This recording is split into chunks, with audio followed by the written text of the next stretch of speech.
The male lead used to be a total loser who could awaken any power. He was also the school's favorite punching bag. But when the student council punks came to stir trouble, he simply threw a few basic punches and knocked them out of commission. Even the shrank genius was left utterly stunned. Yet he felt disappointed, barely a warm-up. What no one knew was that he had awakened not just an SS-level ability, but was the only person alive wielding all 5 elements. Turns out this world was invaded by monsters. Everyone awakens one ability upon reaching youth. Tuchin had once awakened and shrank talent, but in the final battle against the beasts, he lost his sister and everything else. In the end, he chose to self-destruct, dragging the Demon King into eternal oblivion. But when he hazily opened his eyes, everything had changed. Had reincarnated 10 years earlier and awakened a devouring ability. The world hadn't fallen yet, and the Demon King had appeared. Tuchin now had plenty of time to power up. Just then, he felt a strange fluctuation in his body. A system interface appeared, showing his past life profession, Lightning Assassin. He had also awakened the Devourer system that could swallow abilities. Before Tuchin could check his status or finish switching classes, a knock cut him off. The door burst open as Malong rushed in, panic written all over his face. He hurried to the bedside, blurting, "Bro, you're finally awake? You okay?" Tuchin calmly said he was fine, but inwardly realized only he could see the interface. Malong fussed over him, then froze. Yesterday's near-fatal injuries were completely gone, healing faster than even awakened ones. Malong muttered in shock. In Tuchin's past life, this college roommate had awakened too, but stayed bottom tier and died when the 3rd Demon King descended. And now he was standing here alive and kicking. Only at this moment did Tuchin truly feel he had returned. Oblivious, Malong hurriedly said the rank evaluation was tomorrow. If you're okay, get ready. Awakened or not, it affects graduation. The scene shifted to the campus at sunset, filled with laughter and chatter. Students bustled about while some guys played soccer energetically in the corner. Tuchin stood quietly, eyes distant. He hadn't seen this many living people in a long time, chilling Malong with his eerie comment. To Tuchin, this peace had once vanished, and if nothing changed, that despair would return. His gaze hardened. He had to grow stronger fast. In this era, the only way for the awakened to level up was hunting monsters in demon caves. But those places were monopolized by major guilds. Ordinary folks had no shot. Tuchin assessed himself in this society, strength ranked clearly from S down to E. Most students were stuck at E. Reaching D was for rare geniuses or guild heirs, so where did he stand? Tuchin glanced at Malong and smirked inwardly, at least stronger than him. Right then, a soccer ball smacked Malong in the face, sending him crashing down with shattered glasses. A mocking voice rang out, "Well, if it isn't Tuchin and Malong." Gongcheng stood there, sneering, saying they healed pretty fast. Malong scrambled up, pale-faced, muttering about his bad luck. Tuchin remained still, his eyes turning icy. Gongcheng jeered, "Told you, these two are great at taking hits. In playing ball here and you didn't bring water?" The air turned suffocating.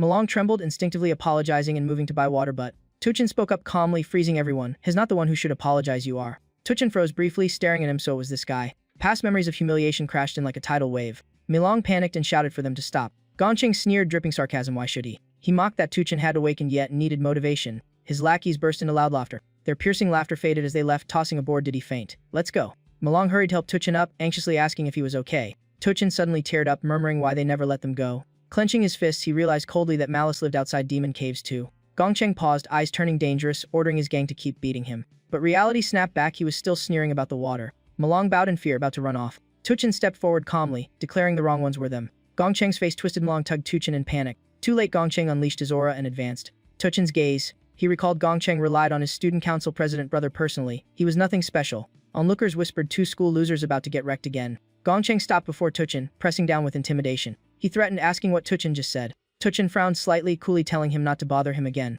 That line poured fuel on the fire. Gongcheng lunged, raging. His punch never landed. Tuchin countered too fast to see. Gongcheng staggered back, clutching his arm in pain. The crowd was stunned. Did he just block that? Impossible, wasn't. Gongcheng roared in fury at being challenged by a non-awakened. Tuchin smirked coldly. Perfect test subject. System switch class. Instantly he became a level 1 lightning assassin. Malong gawked. When did you awaken? Tuchin said nothing, just beckoned provocatively. Gongcheng went berserk, activating his skill and charging. This time was different. Every attack was neutralized. He was relentlessly countered, and in a blink blasted away, bruised all over. The campus erupted. One hit sent Gongcheng flying. Gongcheng lay twisted in pain and panic, accusing Tuchin of a sneak attack. He yelled at his underlings to move, but no one dared. Zhang Bai stood frozen. The Tuchin before them radiated crushing pressure. Gongcheng gritted his teeth and charged again, screaming he'd kill him. His arm was seized, mid-swing bones cracked, and he howled miserably. Tuchin looked at him coldly. "You're too weak." With that, he delivered a final blow, launching him like a sandbag. Gongcheng slammed into a wall and collapsed. A clear handprint was stamped on his face. Malong slowly dropped to his knees, trembling. "Since when were you this strong?" His voice shook in disbelief at Tuchin's power. Tuchin quietly analyzed he could switch to Lightning Assassin anytime.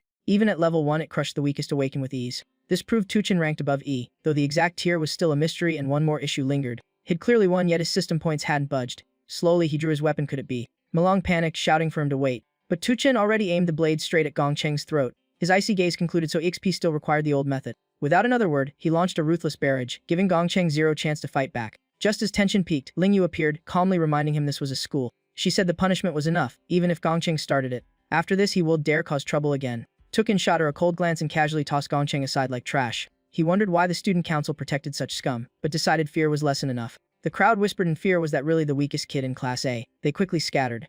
Lingyi's eyes turned frosty at the word weakest. The scene shifted back to the boys' dorm. Malong frantically explained that Tuchen had awakened as a powerful lightning assassin and crushed Gongchang. Now those guys didn't even dare look at them. The third roommate waved dismissively, so where was Tuchen now? Malong hesitated, probably out for a run. He was immediately mocked. Why would an awakened still bother running? Shang Yu sneered that Malong's brain must have been rattled loose. The four were roommates for one reason: they were the lowest ranked in the entire grade, with Shang Ta bragging he was fourth from the bottom and strongest here. Each person could awaken only one class, the other two were useless supports. While he was a nuclear mage, the dorm's only real fighter, so Tuchen being a lightning assassin was a joke. He smugly added he felt stronger lately and might even join a club after tomorrow's evaluation. After all, tomorrow was the final rank assessment before graduation. Meanwhile, after a rank trial in a demon cave, Gongting strolled out calmly. Hands in pockets, he declared the test over. His eyes paused when he saw Gongchang waiting.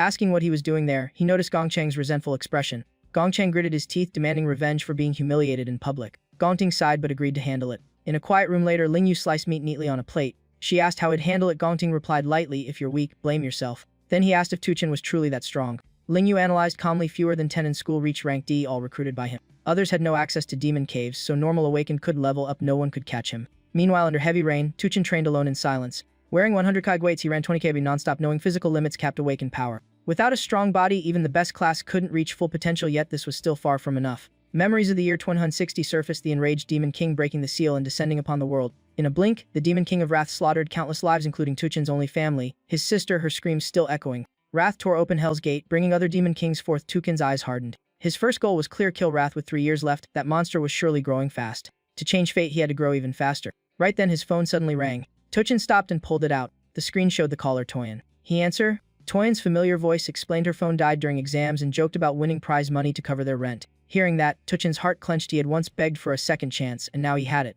She asked why he was silent and if it was raining there. Tuchen swore silently to protect her at any cost, replying he just missed her voice. She laughed, teasing that they had just talked 2 days ago, and told him to wait for her good news. After she hung up, Tuchen stood in the rain, realizing everything had truly restarted. He resumed running 3 more laps. He had to grow strong enough to protect it all. 8 hours had passed since his return. He was adjusting to this younger, weaker body. The biggest issue remained: leveling up. Strength required demon caves monopolized by guilds. Ordinary people had no access, so how could he hunt monsters, and what exactly was Devar's power? A mechanical voice echoed, Devar's system activating, initialization complete. Before he could react, space twisted and dragged him away. Regaining consciousness, he stood on a gloomy, endless road. Frowning, he wondered where he was. Wasn't he asleep? His gaze fixed on a bizarre tower ahead, one question in mind: what is that? He scanned the unfamiliar surroundings, when the muddy ground ahead suddenly stirred. A Zhangxiao crawled out as the system switched. His class took and realized monster. Could this place be a demon cave? Class switch complete. Level 1 lightning assassin. No time to think. Lightning surged through him as flash step activated. Electricity gathered while the creature lunged from the mud. But Tuchen moved like a bolt of lightning, slicing through them in an instant, fangs and blood flying.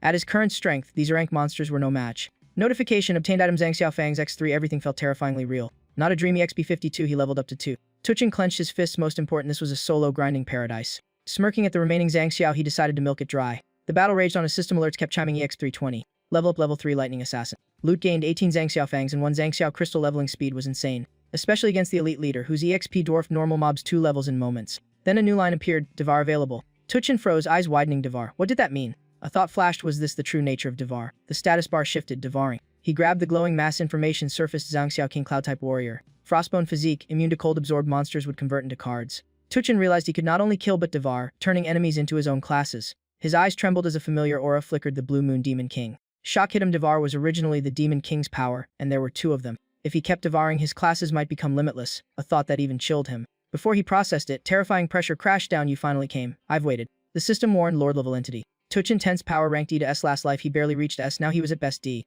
Yet the enemy was Enshrank boss, an absolute gap. Worse, why was Enshrank monster here? And how did it know his name? The battle erupted and Tuchen was overwhelmed. The opponent struck lithely but avoided fatal blows as if cornering without killing.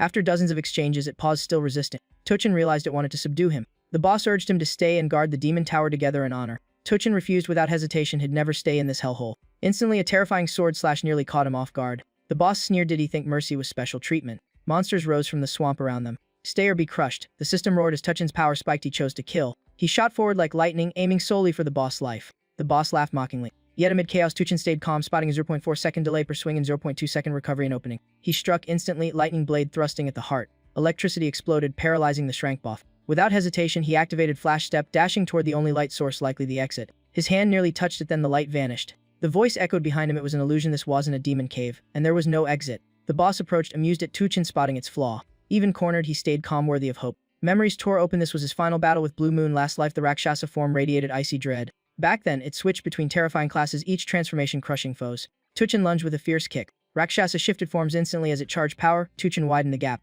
A haunting image resurfaced in his mind. A hellish demon form crowned with eerie purple light. That's when he realized Rakshasa had once been devoured by Blue Moon. And that devour power now lived inside him. Tuchin froze. Was this place inside his own body? Rakshasa laughed approvingly. Brains and brawn, he deserved to inherit everything here. Tuchin echoed blankly, everything here. Rakshasa presented glowing key, the demon tower's key. Blue Moon had devoured countless demons, sealing the strongest inside that tower. Tuchin's task was simple: devour them all. System notice, obtain time rift key. Holding the key, Tuchin asked warily, why help me? Luosha growls that even demons have good and evil, and those demon kings slaughtered his entire clan for profit. His waited years for revenge and now sees Sai Chen as the one and only hope to pull it off. Those words make Sai Chen even more wary. Who exactly is this guy? Luosha doesn't answer as he fades away. He says all truths lie within the demon tower, go find them yourself. Before vanishing, he leaves a final request: take my power and avenge me. Purple light blasts from his body into Sai Chen's palm, power surges and the system chimes in. Level 10 unlocked, reward obtained. Luosha's underworld bone. Sai Chen lowers his head. In a deep voice, he promises to carry Luosha's will forward. Staring at the info panel of Purgatory Luosha, his eyes turn icy. Blood debts must be paid in blood.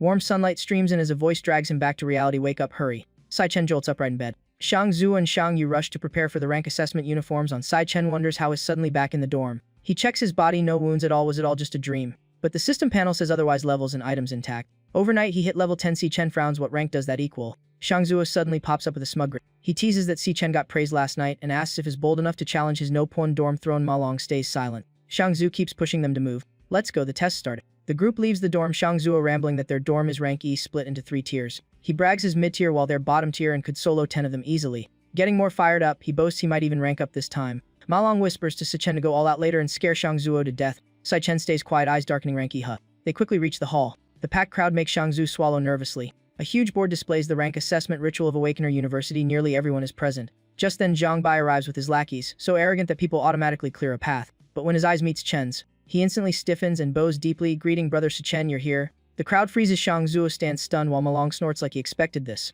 Sai Chen says nothing, hands in pockets and walks on. Not far ahead, Zhang Di from the student council blocks his way. With a cold smirk, Zhang Di mentions yesterday's clash with Gong Cheng. He reminds Si Chen that Gong Cheng is the younger brother of Gong Ting, the student council president. Shang Zhu and the others tense up immediately. Jiang Di steps closer, claiming his senses can sniff out the strong. Leaning in to intimidate, he sneers that Chen only smells like bottom of society trash. Sai Chen's icy reply drops like a bomb. What are you, a dog? Jiang Di explodes in fury, shouting back. Just as things spiral, a steady voice calls out, Jiang Di, stop. Gong Ting approaches calmly, sharp yet rational, stating the fault was Gong Cheng's. Wrongdoing has consequences, he says. Jing Dai bows at once, not daring to argue. Gong Ting adds nothing more. His gaze sweeps the crowd and locks with Sai Chen, silent but suffocatingly tense. A loud announcement breaks the standoff. The rank assessment is about to begin. Students step up in order. Gong Ting turns to leave, saying lightly there's nothing special about Sai Chen. Jiang Di hurries after him. From above, Ling Yu watches with a faint smile. This test might be interesting. Time passes, and the first name called is Shang Zhu. Cheers are up below. Slightly nervous, he steps through the gate. He enters the simulated demon cavern where a demon core absorbs energy. He unleashes his full power, blasting the demon core into an explosive frenzy.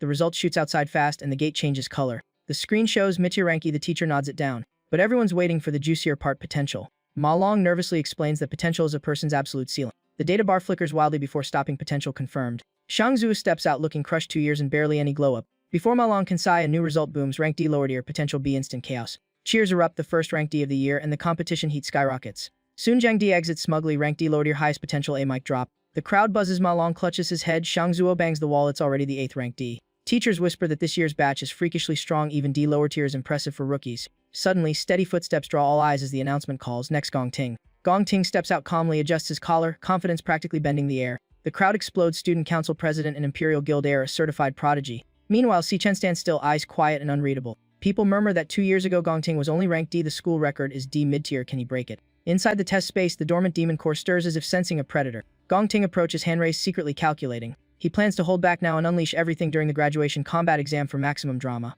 Even so, this fraction of power should be enough to dominate. Outside, the data board begins flashing rapidly. Then teachers freeze. The potential color shifts from white to gold, ultra rare, and locks in. Result rank D upper tier, potential S. The hall detonates with hysteria. Jiang Di and his crew gape in shock. Record shattered, legend born. Ma Long screams about witnessing history. Shang Zhu hugs Shang Yu, laughing and crying in jealous despair. Teachers immediately huddle. This must be reported to higher authorities. And Slivel Potential's national treasure tier. Gong Ting exits to thunderous applause.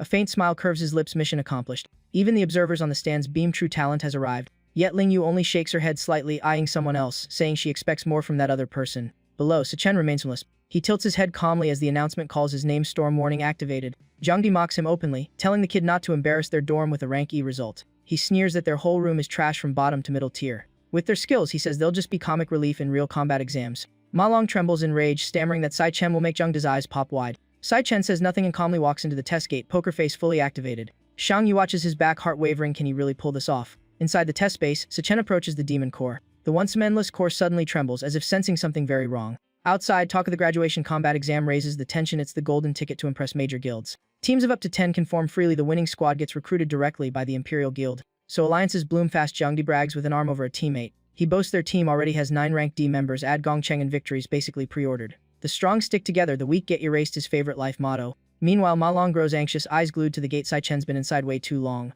Snickers rise around them, some even walk off, assuming Chen flopped instantly. Jiangdi waves people away in boredom, ready to find better entertainment. Right then, the data board suddenly fluctuates. Letters flicker and freeze on rank D upper tier. Silence hits, then the place erupts. Ma Long screams in triumph, rank D upper tier, told you! But before cheers spread, alarms blare, demon core unstable, result may be inaccurate, retest required. Inside, Sichen quickly realizes level 10 base power already equals D upper tier. He switches profession. Lightning flashes, he becomes Teng Xiaowang. This time the result shocks everyone. Rank C mid-tier Jiangdi turns pale. Rank C, what the hell? Even the teachers are rattled, they've never seen this before. The system keeps flagging errors, yet Sichen feels more certain. If the weakest class hits rank C, the other forms must be even crazier. Without hesitation, he switches again. Now he becomes Lan Luoxia, and a suffocating aura spreads. Even the test space trembles. Sichen folds his hands coldly, time to see his true limit. The demon core snaps its eyes open, shaking violently, sweating like it's facing doom itself. The sky above darkens instantly, a massive vortex forming overhead. Thunder roars and wild winds rage, apocalypse vibes right in the schoolyard. Outside, Jiangdi panics, yelling what on earth is happening. Shang Yu clasps his hands, trembling with excitement. This is a heaven-sent omen, dorm history in the making. On the board, numbers go berserk again. A brilliant golden S appears under potential. A professor shouts in shock, another slivel potential. Even Gongting loses composure, stunned, speechless. But it doesn't stop, the gold blurs and slowly turns red. Shrill alarm scream, system error, system error. Rows of S flood the screen before freezing on, potential immeasurable, exceeds system limits. Jiangdi's face drains of blood, eyes nearly popping out. Suddenly, the test gate shakes violently, then explodes. Teachers rush inside in panic. They shout anxiously, asking if he's okay. But they freeze at the sight. The demon core lies lifeless on the ground, it's dead. While they inspect it, Sichen quietly walks out. Calm as ever, he casually thinks he might have used a bit too much force. In return, he gains something better. System, Devar successful, Linglong demon core, rank A gluttonous power has fully absorbed its ability. Stepping through the gate under the spotlight, Sichen's eyes flash, new power instantly activated. In Sichen's vision, everyone's rank becomes visible. His eyes stop on Gongping, rank C mid-tier, so has been hiding strength too, though to Sichen now that's cute at best. Outside, teachers quickly claim the demon core died from overexertion, forcing today's test to halt. Sichen's data may be inaccurate, the rest will retest tomorrow. His 3 roommates rush in to hug him, right or wrong. To them, he's already a certified genius. But joy fades as Jiangdi sneers that the device must be faulty. No way, Sichen deserves rank C with S potential. He loudly blames Sichen for breaking the demon core and delaying everyone's test. This time Sichen isn't fully silent, his fingers curl as faint golden lightning gathers. He wonders if he should just cripple Jiangdi on the spot. Right then Gongting steps in, orders Jiangdi back and smiles calmly at Sichen. He invites Sichen to join his team for the graduation combat exam. Together they'd claim the ultimate record. Sichen stares silently, eyes deepening as if weighing a decision that could reshape everything. Behind him, Ma Long whispers in shock, Gongting personally inviting him. That's unprecedented. Jiangdi's face darkens. If Sichen joins, someone gets kicked, there goes his guaranteed top spot. So many beg to enter that team, and now a nobody might steal a seat. Fuming inside, Jiangdi forces a shaky smile and pats Sichen's shoulder in fake welcome. Sichen flicks his hand away and replies icy and brief, not interested. The area falls dead silent, Jiangdi freezes stunned. Even Gongting frowns slightly, clearly not used to rejection. Jiangdi explodes, shouting if Sichen knows what his refusing the strongest team in school. Sichen doesn't even look back, not my problem. Before leaving, he casts Jiangdi a redade glare and warns coldly, stop bothering me. The pressure makes onlookers shiver. Ma Long hurries after him. Whispers erupt, Sichen dared reject Gongting, the student council president, what guts. Some speculate he aims for the nope one spot alone. After all, rank C mid-tier isn't small fry. Shang Zhu and Shang Yu laugh nonstop, replaying Jiangdi's ugly face. Sichen stays indifferent. The 4 quickly leave the noisy hall. On the stands, Yuan Long sighs, if those 2 teamed up, a new record was guaranteed. Ling Yu smiles instead because they didn't team up. It's far more exciting, this is a direct declaration of war. Sure enough, Gongting's calm mask cracks slightly, a cold glint flashing in his eyes. Jiangdi still grumbles that it was just a device error. Gongting lowers his voice, what if it wasn't? Even a tiny chance is unacceptable, no one steals his nope one throne. Jiangdi immediately offers to handle Sichen for him. Gongting shoots back coldly, do I look that petty? Jiangdi breaks into cold sweat and denies it fast. Gongting leaves with a casual tone, no mood today, handle things yourselves. Yet before departing, he glances back and drops a loaded line. Whatever you do has nothing to do with me. Jiangdi stands still, then suddenly laughs, message received loud and clear. Not long after, he sits on the stairs as Jiang Bai reports that Sichen already left campus. He even skipped dinner and went straight home. Hearing that, Jiangdi stumps hard on a puddle. His smile twists heavens on his side off campus is the perfect place to strike, and this time it won't stop at a warning. Meanwhile, Sai-Chen walks into the trade exchange looking calm. But in his mind, calculations are precise. Last life, this place became the nation's top resource hub. And now it's the first stepping stone of his master plan. The Tengxiao functions were just appetizers. 18,000 credits isn't much but enough to fix urgent issues. The real game changer is the giant sword he just pulled out. Xiaoqiang mocks it as junk. Xiaoli guesses rank B, maybe A. Then Qingju walks in and drops a bomb. This is rank S equipment. The air freezes. Xiaoqiang turns pale. Xiaoli gapes. Rank S gear fought over by guild tycoons, now in a poor student's hands. Without hesitation, Qingju grabs Sai-Chen's hand and warmly invites him to the VIP room.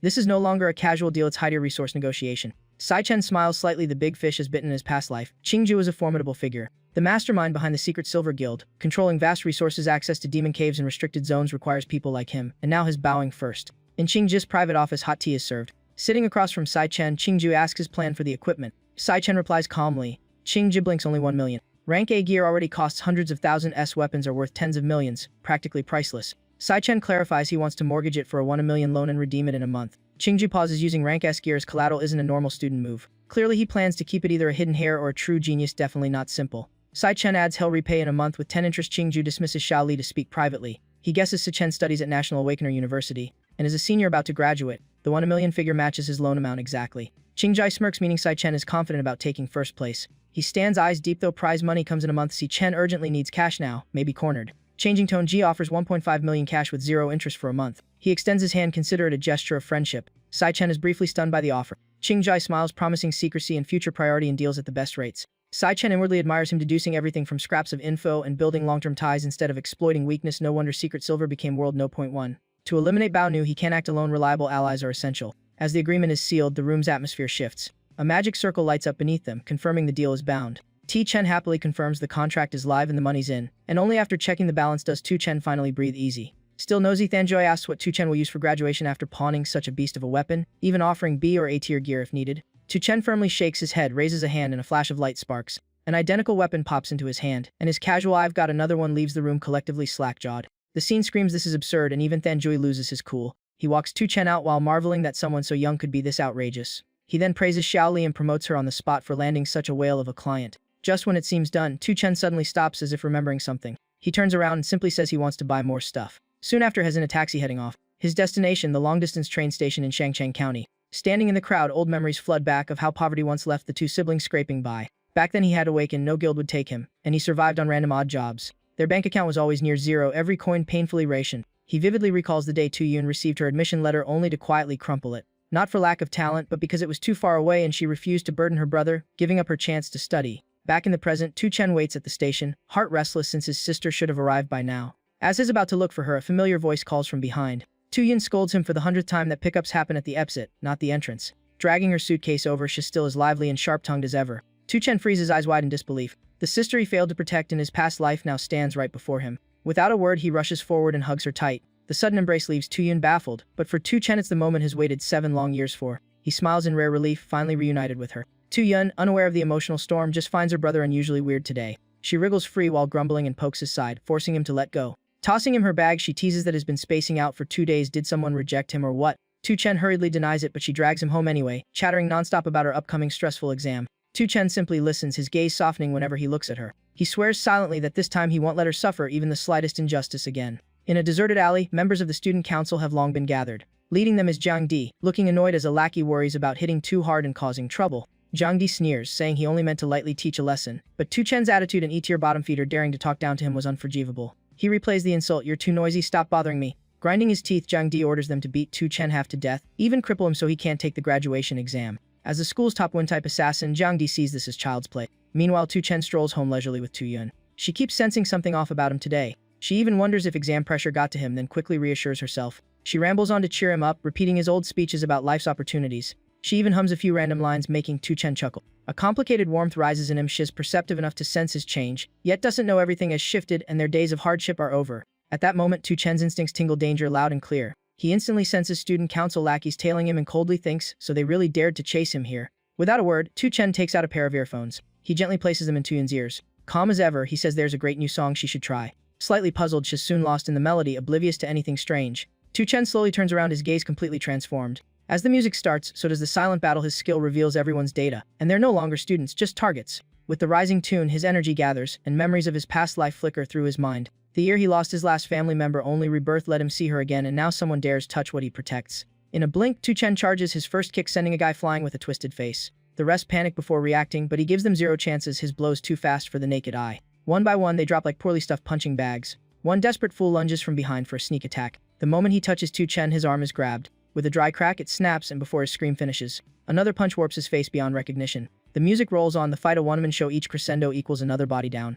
Jiangdi's confidence melts into shock as he realizes the E-tier trash is monstrously strong. In moments, all his underlings are sprawled across the ground. Tu Chen steps toward Jiangdi, the distance shrinking steadily. Jiangdi stammers, bragging he's a top win-type assassin, but the swagger's long gone. The first punch lands. His neck jerks. His boff. Before he can rise, Tu Chen is already in front of him. Another punch smashes into his jaw, warping his face again. Then comes a relentless combo with zero mercy. Each strike carries terrifying force, knocking out teeth and rolling back eyes. His body is flung away, only to be dragged back for more. Finally, Zhang Dai is blasted in the distance, crashing hard into the ground in a cloud of dust. He lies there barely breathing, blurry eyes watching Tu Chen approach. In his vision, Tu Chen looks less like a human and more like a demon. Red icy eyes stare down as Tu Chen growls, "I told you, don't mess with me. Don't you understand human language?" Despair consumes Zhang Di as he feels his bones shattered and legs numb, realizing the earlier test result was real. Tu Chen is absolutely not E-tier. Trembling, Zhang Di tries to beg but is cut off. Tu Chen coldly tells him to shut up one more word, and his dead, making Zhang Di truly understand this guy could kill him. In sheer terror, Zhang Di sees Tu Chen as a monster, unable to fathom such killing intent from a student. Tu Chen leans down, ice-eyed, warning them to stay filthy if they want but never appear before him again, especially not near his sister.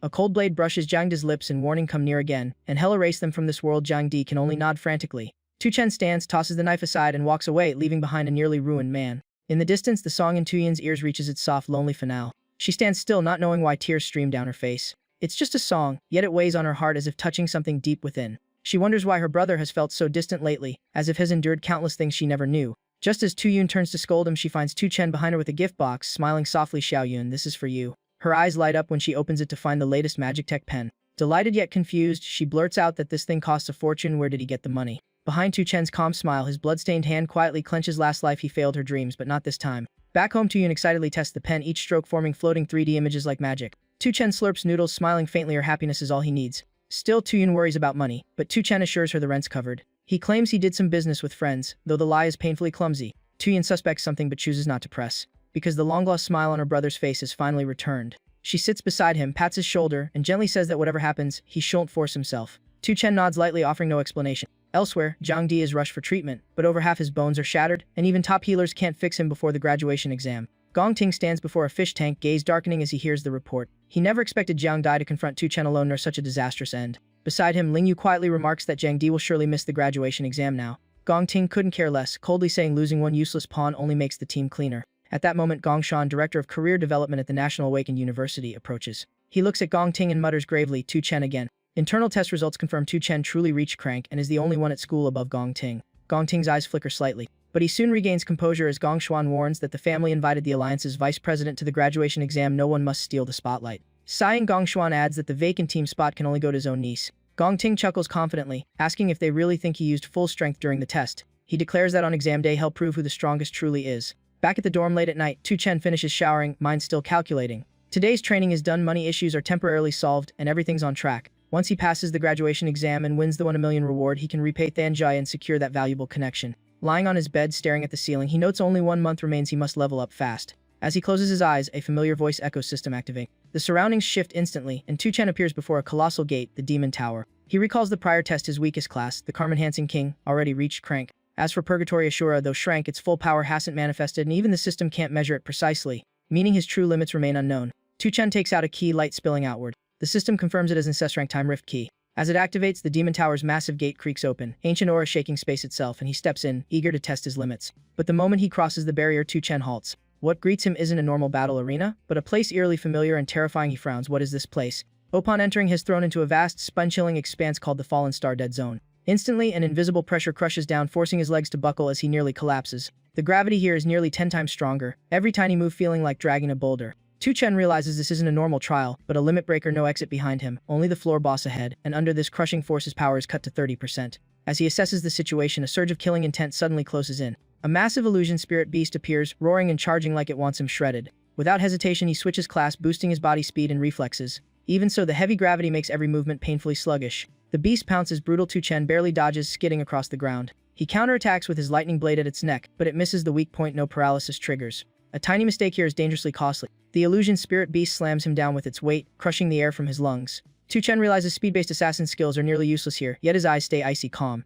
As the beast opens wide to bite off his arm, he switches to Purgatory Jura. In a single breath, the tide flips, his strength and stamina explode, and he hurls the beast away. From being suppressed, he turns fully dominant. Hammer-like punches rain down, amplified by the crushing gravity into terrifying destructive force. He gives it no chance, pounding it into the ground, and shockingly notes his punch power is magnified 60-fold here. The final blow cracks the earth, killing the illusion spirit beast outright. Tu-Chen pants, arms bleeding, but his gaze sharpens further. The system announces his gained illusion spirit bone massive EXP and leveled from 10 to 11. Yet what frowns him isn't victory, it's the anomaly, no Devar effect, no next floor gate. The space turns eerily silent. A chilling thought flashes, something's wrong. A thin white crack appears in midair. It rapidly widens into a spatial gate behind him. He turns, pupils shrinking instead of a path, countless eyes stare from within, and something far worse than the boss is about to emerge. Realizing the mutation, Tu-Chen spins around, thinking the true boss hasn't even shown up yet. But what answers isn't one enemy, it's a nightmare as hordes of illusion spirit beasts flood out like a tidal wave, and he realizes the one he killed was just a minion. Before he can react, one bites deep into his shoulder while others swarm him. They claw and gnaw madly, tearing at him like prey cornered with no escape. At death's edge, Tu-Chen finally understands Asura's warning: the opened gate brings not power, but endless agony. Yet amid the tearing pain, a cold will echoes in his mind: endure everything, then conquer everything. Suddenly the scene shatters. Tu-Chen jolts awake in bed, gasping as if he crawled out of hell. His body is intact, yet the dream's pain feels horrifyingly real, as if every shred of flesh was truly torn. Clenching his fists, eyes firm, he accepts there are no shortcuts to strength. This purgatory path, however lonely and brutal, is only just beginning. On Friday, May 2027, the National Awaken University Hall buzzes as students gather for the graduation combat exam. In the stands, Gong Xuan sips water calmly, glancing down like he's watching an entertaining play. Below, students gossip that not only teachers but top Guild Alliance officials will attend. Sitting quietly, Tu-Chen understands the new rule: teams need 5 members, including at least one upper rank. This isn't just an exam, it's a public selection. When Gong Xuan announces rank, results have been sent to everyone's wristbands. The hall erupts as students check their system panels showing names and ranks. Suddenly Ma Long shouts in shock, something's wrong. On the board, Tu-Chen is listed as lower rank. Everyone realizes the crank result is gone, replaced by the lowest tier, and whispers quickly turn into mockery about a supposed test malfunction. Awe turns to disdain, and some regret ever considering joining his team. No one wants an A-rank burden. In another corner, Gong Ting silently observes. Meanwhile, Gong Xuan smirks knowingly, having already plotted to teach his naive nephew how power and manipulation erase rivals before they step on stage. The lecturer orders teams to form quickly, but chaos worsens as crowds swarm Gong Ting, begging to join. Flattery and pleas flood the air, some even offering to just fill space in his team. Gong Cheng finally snaps, shouting that they have only one slot left. After the scramble, Gong Ting's 5-member team locks in, green light flashing, team successfully formed. Elsewhere, Tu-Chen's group remains shorthanded. Malong sighs in frustration after being rejected by every team he approaches. Hangta worries that without 5 members, they can't even qualify for the exam. What confuses them most is Tu-Chen's evaluation. His past performance clearly didn't match lower rank. Reality is cruel. The rule demands at least one upper A rank, yet their dorm has 3 lower ranks, leaving them isolated. This isn't coincidence, it's deliberate targeting. Another team invites Hangta to join them, mocking that staying would be career suicide. The choice is obvious: if Hangta agrees, he survives, while the other 3 are out. After hesitating, Hangta firmly refuses, choosing loyalty over opportunity. The other group leaves angrily, and Ma Long grows more desperate as nearly all teams are complete. Tu-Chen stays silent, but his gaze sharpens as he looks toward Gongshan, the rule maker, and Gong Ting's clan elder. The altered rules and downgraded rank are clearly meant to block him and secure Gong Ting's dominance, yet Tu-Chen grows eerily calm. If they're openly suppressing him, there's no need to keep pretending patience. He realizes proving strength doesn't require this exam, and as that thought settles, his aura shifts, class change complete. Long barely processed what was happening before Sai Chen stepped out with a frostbitten glare that made everyone instinctively scatter. In this academy, there's an unspoken rule: anyone can challenge anyone to a 1v1 anytime, the quickest way to flex real power. It's peak provocation, so most people wisely dodge it. But one person definitely wouldn't. Every eye snapped to Sai Chen as the tension stretched thin. Gong Dian stood there, eyes darkening as he caught onto the plan. Sai Chen coolly declared that beating him publicly would erase all doubt, his icy gaze sweeping the crowd like he'd force a rewrite with sheer strength. Just as things hit breaking point, Ling Yu stepped out smiling confidently and asked bluntly if his team was short a member. "I want in." The hall exploded. No one expected the vice president to back the weakest squad. She calmly added that she'd been ranked D since junior level, so she wouldn't be dead weight. Ma Long and Hangta practically turned to stone, while Gong Cheng blurted out in shock. Even Gong Xuan nearly choked on his drink as events spiraled out of control. Whispers spread fast from Ling Yu's mysterious background to her genius status from Shenghe Nation, making her move even more explosive. Gong Xuan quickly recovered and cited regulations to block her, claiming the exchange student hadn't been evaluated and was unqualified to compete. Right then, Principal Yuan Long appeared, stunning everyone, and calmly sided with fairness while dismantling Gong Xuan's rigid logic. His gentle words hit hard: if a student loses opportunity due to special circumstances, the school is to blame.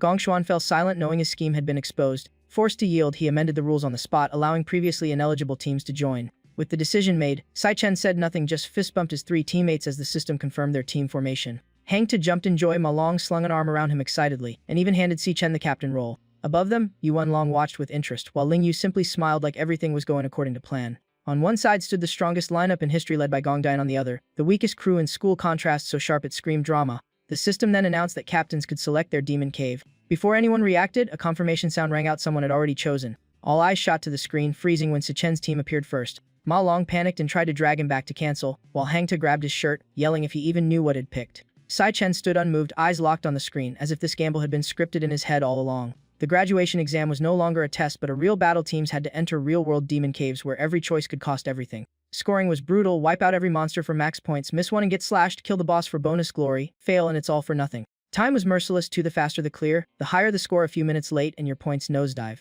Most crucial was the demon cave level. The higher it was, the juicier the reward. But the danger multiplied, and a bad pick was basically a date with death. Usually teams played safe with F or at most E rank, since E could theoretically hit 100 points while F capped far lower. Yet the real madness came from the prize. The top scoring team would receive a direct invitation from the Imperial Guild, and the MVP would snag a management position plus 1 million in prize money, a one-step life upgrade. Veterans recall the highest exam score was 90, set by a prodigy now leading a major faction, and even in ranked demon cave usually requires several drankers to survive. So everyone assumed any breakthrough this year would obviously come from Gong Ting's royal squad. Yet mid-gossip, the system announced a team had already chosen their demon cave at lightning speed, stunning the crowd. The name that popped up froze everyone: Sichen's team. Before anyone processed it, his choice appeared: a drank demon cave. The hall practically exploded. No student had ever dared that level. Some thought he misclicked, others called him insane. His teammates panicked too. Malong grabbed him demanding answers, while the lieutenant-ranked guy nearly bailed on the spot. But Sichen stayed eerily calm, softly insisting he'd thought it through. Before the shock faded, another bomb dropped. Gong Ting's team also picked a drank demon cave. At that moment, everyone knew this wasn't exam anymore, it was war.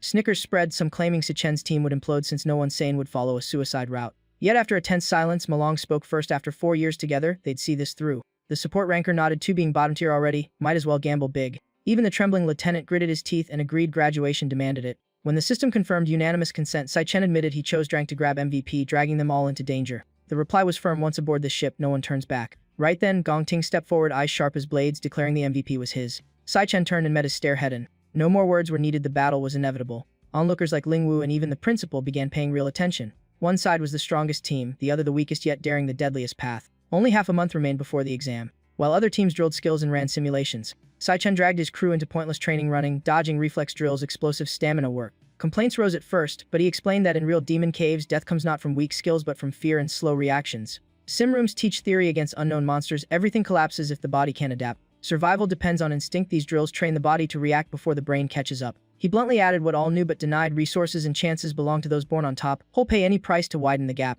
For those with nothing, the only road is to risk everything and climb. When the lieutenant asked what they should do, Sichen answered clearly: enter the Imperial Guild and break past their current class. And this graduation exam was the only shortcut. With no other option, he looked at them and vowed they would win. 15 days before evaluation, Sichen vanished into the Dream Demon Tower, charging through the crystal wasteland where every second crushed human limits. His blade slashed Phantom Spirit Masters, earning him claw marks in return, each day paid in blood and sweat. 10 days before the exam, memories flashed of him and his team running to collapse, legs like lead yet pushing on 5 more laps, then back to reality. His lightning blade struck without hesitation. In another corner, Gong Ting trained like mad, each sword swing icy sharp: 2 men, 2 paths, 1 destined clash. 5 days before the test, drenched in sweat, Sichen lifted weights, gritting out 101, 1 or 2, no shortcuts, only breaking limits. 3 days before, killing intent burned in Gong Ting's eyes, his sword blazing red, no longer resembling a mere student. By then, Gong Ting's aura flared like wildfire, his presence far beyond that of any ordinary examinee. 2 days before the exam, the system announced Sichen reached level 16, his lightning assassin class clearly boosted, but he still found it lacking. 1 day before the test, battered and bruised, he stood with icy eyes and declared the real battle starts now.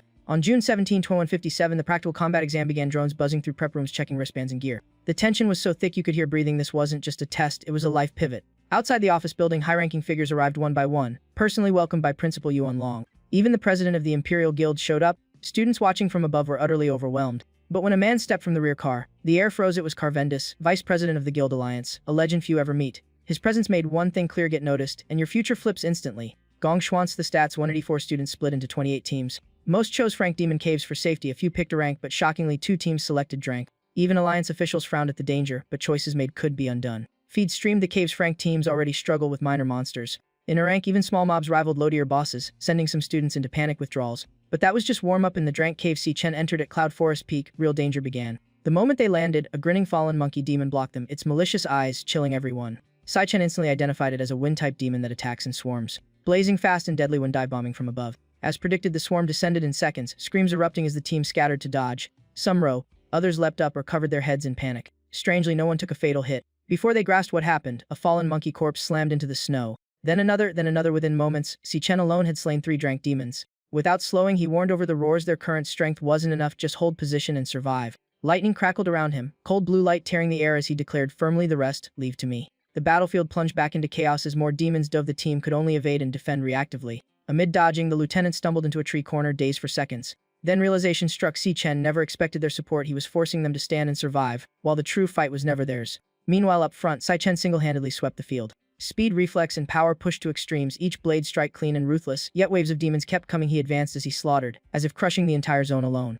Only now did the lieutenant truly grasp the gap. Ma Long once said Si-Chen was strong. This wasn't strong, it was another realm entirely, like a veteran forged in countless death battles. In the melee, a fallen monkey suddenly lunged at the lieutenant. Warning sounded, but reaction time was gone. At that instant, a streak of fire ripped through the air. The lieutenant roared, his hand blazing red as he grabbed the demon's leg. On his right stood Ma Long. Ma Long understood instantly. Rising amid chaos, they couldn't rely solely on Si-Chen. Before his words faded, he unleashed frost energy, icy currents slowing the monster's movements. Hang You charged 2 vines binding a target even as the beast thrashed and tore the ground. Seconds of restraint were enough. That was the moment the lieutenant bellowed, condensing a blazing red fireball, pouring all his strength into it. Explosive flame shot. The blast erupted, fire engulfing the monster's body. The drone system instantly announced the kill confirmation. The 3 collapsed, panting hard but grinning wildly. Finally, they'd slain a drank demon themselves. The lieutenant pushed himself up, smug despite exhaustion, glancing at Si-Chen. See, you're not the only hero. Si-Chen just smiled faintly, eyes forward, well done. Then another alert rang out, all minor monsters in the area eliminated. In the observation room, Gongshan gaped in disbelief. Those students clearly lacked real combat experience. Gong Lin stayed silent, eyes lowered, calculating something deeper. Meanwhile, Carvendis folded his arms, gaze fixed on Si-Chen's image, lips curling. This kid is interesting. His eyes narrowed slightly, spotting something oddly familiar. Why does he resemble someone from long ago? Tilting his head, Carvendis spoke slowly. So that's Si-Chen. I remember now. Freezing the room mid-breath. Gong Lin flinched brief, and Gong Xuan felt a chill crawl down his spine. Recovering fast, he forced a laugh and pointed at another screen. Look, the other drank team has gone deeper. On screen, a fierce battle rage. Segrid adjusted her glasses, analyzing calmly. Their coordination mirrors a professional guild squad. Carvendis hummed with interest. Impressive. This year has promising seeds too. Gong Xuan lowered his head with a faint smile, thinking the game's just begun. The best is yet to come. Elsewhere, the drank spore demon cave descended into chaos. Yinling stood midfield playing her zither, dark melodies reversing toxic mist and weakening foes with her decay requiem. Then Yenny raised his hands, spirit power erupting. He blasted mushroom monsters airborne and shouted for the captain. Gong Ting moved instantly, sword flashing like lightning. A few clean strikes pulverized the spore demons into dust. As calm returned, he sheathed his blade coolly. Yen he studied the fading battlefield, realizing these monsters resembled their prior training, too predictable. He began suspecting everything was prearranged. Choose the right backer and the road paves itself. Gong Cheng urged from the side, let's hunt the boss. Meanwhile, atop Cloud Forest Peak, Si-Chen's team stood amid a raging blizzard, magic pressure crushing their lungs. Si-Chen remained still, eyes sharpening as he looked ahead. So they truly reached the Drank Demon Cave summit. Before them lay the ice ghost ape, crouched in snow, breathing heavy yet brimming with savagery. Ma Long paled as that the final lord. It's terrifying. The lieutenant forced a bitter smile. 1 hit could kill me 10 times. Suddenly the beast opened its blooded eyes, sweeping the space. Ma Long shouted in panic, it's looking this way! Without hesitation, the ice ghost ape charged like a hurricane. The team scattered in chaos except Si-Chen, who leapt skyward and stomped its head. He followed with a brutal kick, sending it flying. Upon landing, he blurred into a golden streak fast enough to rip space. The beast roared in agony, its scream crushed under the surging terror of power. Invisible blade-like rays shredded its body in a blink. Si-Chen spun and pierced straight through the ice ghost ape, ending the fight with chilling precision. The lieutenant and Ma Long stood frozen. Had a Drank Lord really fallen that fast? Minutes later, amid melting snow and frozen blood, Chen examined the corpse as the system Cham 200 EXP obtained X1 crystal core. He frowned, the reward felt far too little for a Drank Lord. Just then, a distant shout drew attention. The lieutenant ran to a large tree packed with glowing demon crystals, waving excitedly with a trembling voice. This had to be a mid-tier demon crystal stash, sell it and you'd retire for life. But Si-Chen's face changed instantly. Wait, too late. Someone had already touched the crystal. The moment of contact, eerie light erupted, freezing energy spreading like a tidal wave. Boom, an ice explosion sealed the entire area in thick frost. The surveillance screens went dark, the system blared, Si-Chen's team lost signal. In the observation room, Gong Xuan sneered just as expected. They took the bait. High-tier demons have brains. Trash stays trash. This evaluation's over. Carvendis immediately proposed rescue intervention, but Yuan Long raised a hand calmly. Their life signals are stable. They haven't given up. The choice is theirs. Inside the cave, only Ma Long stood amid bone-chilling ice, breath trembling, teammates frozen solid behind him. Before he could steady himself, the ground shook. A massive grotesque shadow emerged. It was the true ruler here. From the demon compendium flashed a memory, a Windice mage type, skilled in attack, control, and ruthless snow manipulation. The Icebone King, no doubt. The earlier blasts were a carefully laid trap. Realizing the crushing gap, Ma Long had one thought, run, escape now. But before he could, searing pain pierced his leg, blood spraying across white snow.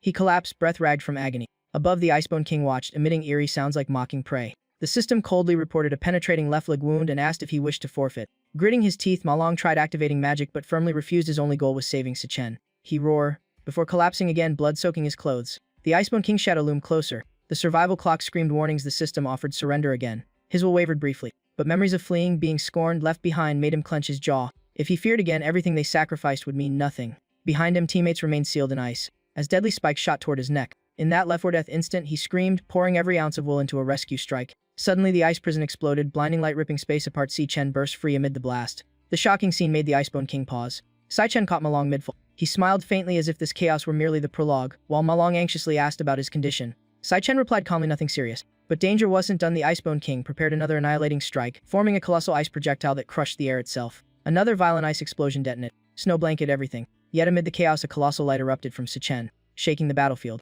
Ma Long stared in shock. This power far exceeded expectations. It did even resemble his original class. Was it a class evolution? The system confirmed conversion complete. Bathed in radiant light, Si-Chen declared, this time I end it. He stepped forward through ruins, voice sharp as ice. Sorry, my miscalculation put you in danger. Energy surged violently within him, pressure descending like an invisible mountain. This ends now. The system announced class transition complete. Si-Chen, level 16 Infernal Rakshasa. His eyes sharpened. Ill finish him immediately. Behind him, Ma Long gaped, mind nearly blank. Normally, an Awakened possesses only one class. Yet in a 1 in 10 million anomaly, a pseudo-dual class can emerge so rare that fewer than 10 exist worldwide. Once exposed, he'd be every guild's favorite loot Paigata, but Si-Chen casually juggles triple classes, starting as a lightning assassin, popping Slaughter Moon 6, and even evolving again. Ma Long's brain nearly blue screens 3 classes seriously. Thunder crashes down as rocks explode like the sky's having a tantrum. Si-Chen vanishes and shoots skyward like lightning, zeroing in on Gu Bingwang.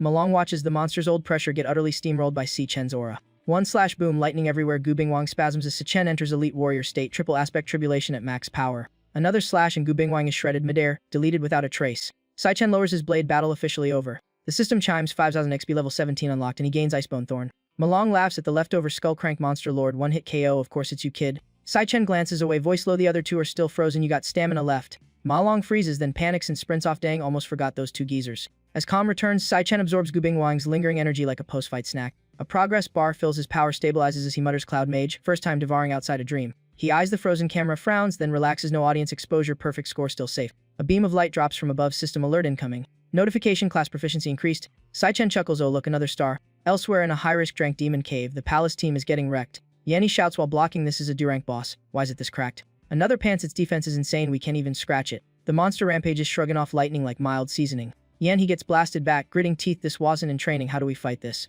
Someone yells, we're down to trusting the captain? Outside, word spreads, the palace guild leader is still charging power. Suddenly space trembles and a calm voice says enough. Si-Chen appears and immediately impales the giant beast with a single thrust. Eyes icy, he commands shout. His blade erupts, tearing through the entire defense line. A massive explosion floods the area with blinding light. Cheers erupt below the guild leader's insane absolute legend. The system announces the palace team cleared the Drank Demon Cave in 35 minutes, half an hour and done. Perfect score secured, victory roars shaking the academy with a new record. Gong Cheng walks out sneering, even Frank caves usually take an hour minimum. Anyone finishing faster than that, probably quitters and deadweights. A shaken student mutters, don't kill me, while another reassures we're out of the demon cave now. A pale girl trembles as Wenwei glances at a distant group, lips curling dangerously. Gong Cheng follows his gaze and scoffs, Si-Chen and that bunch. Figures they must been eliminated too. Then he blurts, wait, is that Si-Chen? He turns back mockingly, what's wrong, couldn't pass the exam, weren't you all cocky before? Suddenly someone shouts, Gong Cheng, turn around! The vice president's here, go greet him. From afar, the Cavendish approaches with light applause and crushing presence. Magnificent show today. The air tightens as their eyes meet. Gong Cheng thinks this is the man atop the world's power peak and is walking straight toward us.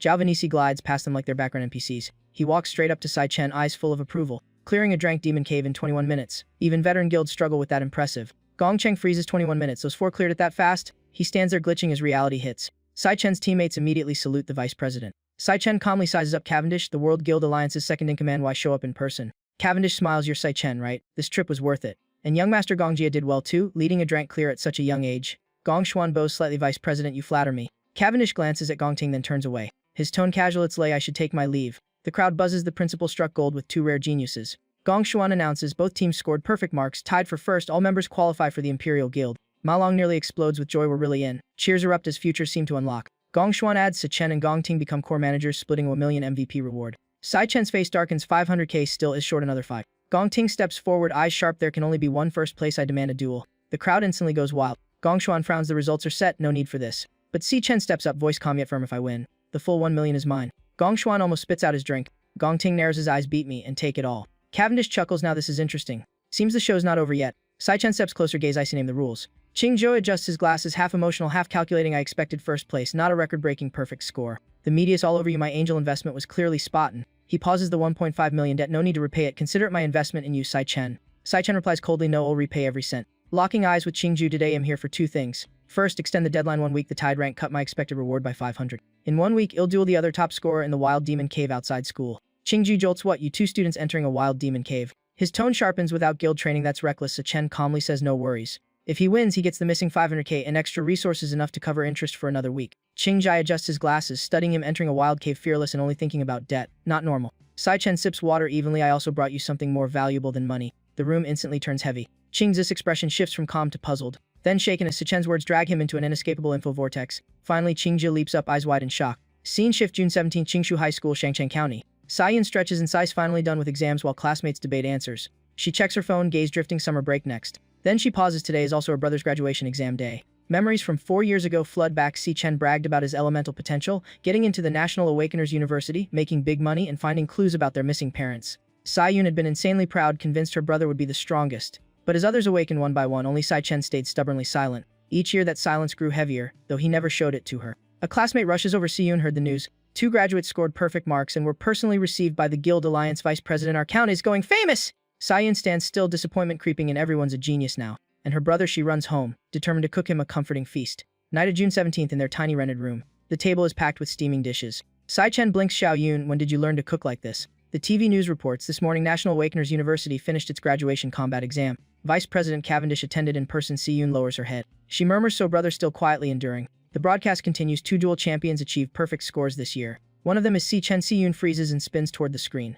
She stammers, Sai Chen. Elsewhere, a cold voice echoes in the dark. The stage was set, the audience invited. And yet it was ruined. A sharp pause, not a win. No, a loss to some nobody brat. The voice turns, murders from now on. You don't decide, the real battle next week is arranged. A tyrannical chuckle, if you can't do it, I will. No matter what, first place belongs to the Gong family. On TV, Cavendish praises Sai Chen's performance and hopes Dongsan Nation nurtures more talent. Sai Yun stares blankly. Wait, the Sai Chen they mentioned is my brother. Sai Chen keeps eating. What's wrong? Suddenly her spoon drops and shatters. Outside, thunder roars across the sky. Panic floods her. Her brother not only led a perfect score team, he was even praised by the Guild Alliance's vice president. Silence awkwardly fills the room. Then Sai Yun bursts into happy tears. Her silly brother. She looks at him with pure pride. Is truly outstanding. Across from her, Sai Chen just looks confused. Night of June 17. Cavendish dines calmly. Dongsan Nation's Wagyu really is top tier. He asks his counterpart, how's your side progressing? Yen reports this is all the data collected. No traces this past year, they may have detected us. Cavendish replies, good work, eat first. Yen adds, there's one more thing. Recently I found a suspicious target who met you not long ago. His growth rate is absurdly abnormal. Inside the Demon Tower's first floor, Sai Chen grinds for half a month, nearly wiping it clean and fully adapting to 10x gravity. After graduation, his lightning assassin hit 1 star, all 4 classes still far from their limits. That star boosts speed not 740 crumpled. Even so, he still can't defeat the lords. A pack of ferocious beasts blocks him. They roar. Sai Chen counters with lightning assassin skill Flash God. A lightning bolt forces them back. The Lion King Lord acts weird each time attacked. It vanishes and reappears beside the farthest lioness. They constantly shift formation yet keep structure. 2 melee, 2 scalp. With the Lion King always at the rear, never striking directly. Sai Chen frowns. What class is this thing? A leopard lunges and gets zapped heavily. But the tactical loop continues whenever he targets one. It disappears again, swapping positions and dragging him into a war of attrition. Sai Chen pants. Are they seriously toying with him? He suddenly pauses. Wait a sec. Why am I using speed against this setup? A spark flashes. Ditch assassin. His eyes turn icy. Switches class. Space trembles. His aura flips entirely. Ice Mage activated. Bone Frost King form complete. His body glows as a cold mechanical voice announces class conversion. One thought remains. If you want, fight me, Hedon. Why play your game? His eyes blaze with killing intent. Why not crush you with pure magic instead? The system blinks. Conversion complete. Sai Chen Bone Frost King. His stat panel opens. Cloud Mage stats displayed. Strength, speed, stamina, element, talent, spirit.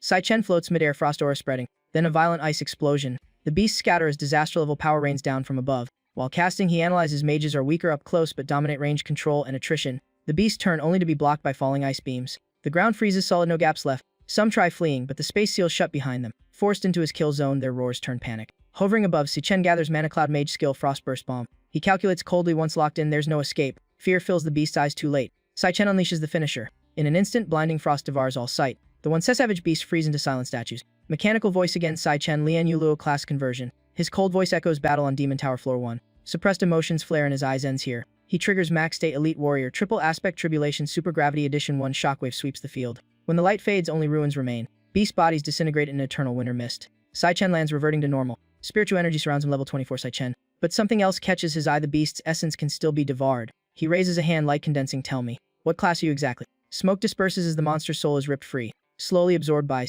info panel. Illusion Spirit Lion King Spirit Beast Tamer. Sai Chen frowns. Beast Tamer. First time has seen this class. No wonder it never fought directly. Its power relied entirely on contract beasts. System analysis deepens his gaze. Spatial shiftability plus. Forced beast contracts requiring absolute suppression. He mutters taming this type needs harsher methods. The surrounding space shifts. Floor 1's true form clarifies. Sai-Chen scans the wasteland, so this is the original floor 1. Suddenly a spatial crack opens before him. The gateway to floor 2 appears. With a savage eye flashing inside, Sai-Chen spotting a small creature among the bones staring warily. He narrows his eyes. One survivor left. Something's off. The Lion King died, yet this one remains. Meaning it wasn't the primary contract beast. Spiritual chains bind its body. Was it imprisoned? Without hesitation, Sai-Chen dashes forward, lightning cloaking him. The little lion freezes, utterly confused. But instead of attacking, Sai-Chen gently shatters the chains. He says calmly, "Go, you're free." His gaze dims. "Your homeland's probably gone too." His voice lowers. "I know that feeling. But at least you're alive. I have to move on." Just then, the system alerts active beast contract request detected. Sai-Chen pauses and looks back at the little lion. The system prompts Lion King Leo requests a contract accept or decline. Sai-Chen's low voice asks, "You want to follow me?"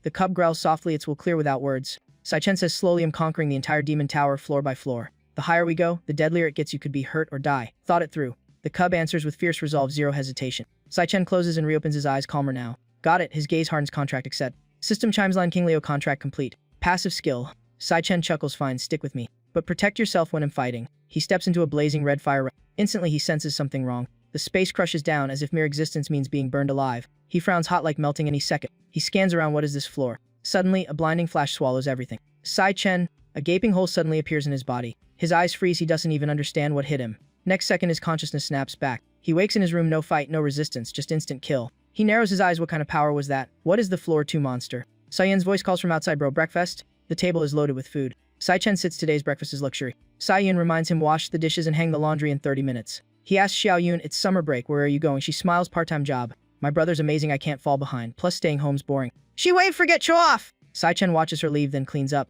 Xiao-Yun's always been stubborn yet strong, always trying to be independent. Yet at home is the one being cared for. Once school matters end, Hellface the explosive demon king time with her will shrink. She's the one he worries about most. Suddenly he pauses. Right. Maybe there's a way. A spatial crack opens. The lion cub drops into the room. Has stunned. You can summon a contract beast outside the demon tower. The cub immediately zooms around, wrecking the room. Sai-Chen thinks if so, Leo can stay with Xiao-Yun when I'm gone. If danger appears, he'll sense it. She likes pets. Maybe a lion cub counts. Just then the doorbell rings. Sai-Chen stands slowly.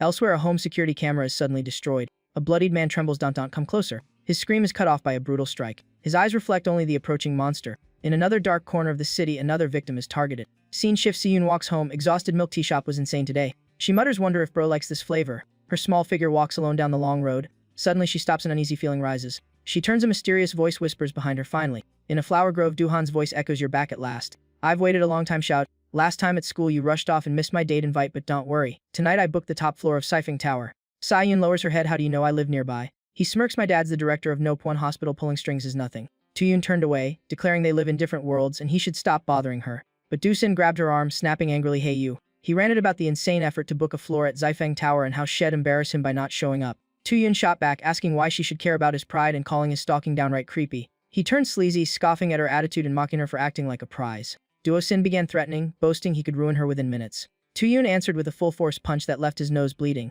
She angrily told him to visit his dad's hospital and get his brain checked. She warned him never to mess with her again. Had already wrecked her mood. Night fell, leaving only the lights from their 2 houses glowing. Tu-Yun hugged the lion cub and squealed in excitement. "Oh my!" She gushed over the adorable little beast and asked Tu-Chen where he bought it. Tu-Chen explained its name was Leo and offered it to her, making her thrilled at raising a lion cub. She wondered if only adult lions have manes and why little Leo already had such long fur. Shrugging it off, she decided to register Leo as a magical beast and add him to the household tomorrow. Tu-Chen smiled happily, relieved that Xiao-Yun loved Leo and home worries were gone. Just then, Tu-Chen's phone suddenly buzzed in his hand. He checked it intently, then gave a faint smile at the message. The notification confirmed his application was approved, meaning the plan could proceed smoothly. Next step, ace the supplementary exam in 6 days. 6 days later, June 24, 21, 3:10 p.m. supplementary assessment at the Greenlight Forest outskirts. Gong Xuan announced that the 2 candidates should pay attention as he explained the test. The school decided the exam would take place in a wild Grady demon cave within Greenlight Forest. As agreed, both candidates would face the same demon cave challenge together. Since the cave's environment was unknown and riskier than usual exams, 3 senior members from the Zedong Guild of Shin Nation would supervise.